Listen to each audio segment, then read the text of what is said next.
धेरै वर्ष पछाडि श्रीमती र छोरीहरू अमेरिका आउने भएपछि एउटा गुलाबको उपहार दिन मलाई पनि मन लाग्यो र आफ्नै बारीमा फलाएको गुलाबको बोट थियो, त्यही काटेँ, भित्र ल्याएँ र 2-3 वटा गुलाबका फुलहरू तार यसो होइन म गुलाब नै किन्छु, म एउटा प्याकेट भन्ने भयो। फेरि मैले बजारबाट किनेर लिएर आएँ। अब म जाँदैछु, हेर्नुहोस् है, एकछिन पर्खिनुहोस्। अब म हिँड्न लागेँ। मैले उबर कल गरेँ र म जाँदैछु बाटामा, डाउनटाउन एटलान्टा आउँदै अगाडि बढेँ। नभन्दै म एकैछिनमा आधी घन्टामा एयरपोर्ट आइपुगेँ। अब म पर्खेर बसिराखेको छु, हेर्नुहोस् है, आउँदैछन् आउन थाले। ल हेर्नुहोस् त्यहाँ परबाट आउँदैछन्, पछाडि छन्। अब एकछिनमा हात हल्लाउँदै गरेको तपाईँ देख्नुहुन्छ। एकैछिन पर्खिनुहोस् है, म यहाँ पर्खिराखेको छु। इन्तजारको घडी अब एकैछिनमा सकिनेवाला छ। अब पर हेर्नुहोस् त, त्यहाँनिर मेरा 2टा छोरी र मेरो श्रीमती आउँदै गरेको देख्नुभयो। अलिकति पर हात हल्लाउँदैछ नि, देख्नु भएन? अलिक टाढै छन् चाहिँ त्यहाँबाट मुना देखिसक्यो उनीहरूले मलाई।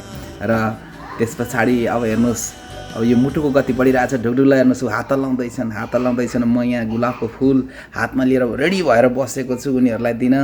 अनि त्यस पछाडि नजिकै आएपछि मेरो मुटुको ढुकढुक त्यसरी नै बढेको छ। यो भनेको मेरो धेरै वर्ष पछाडिको भेट भयो। मैले उनलाई चाहिँ नि गुलाब दिएँ। त्यस पछाडि हाम्रो त्यो भेट वर्षौँ पछाडिको भेट थियो।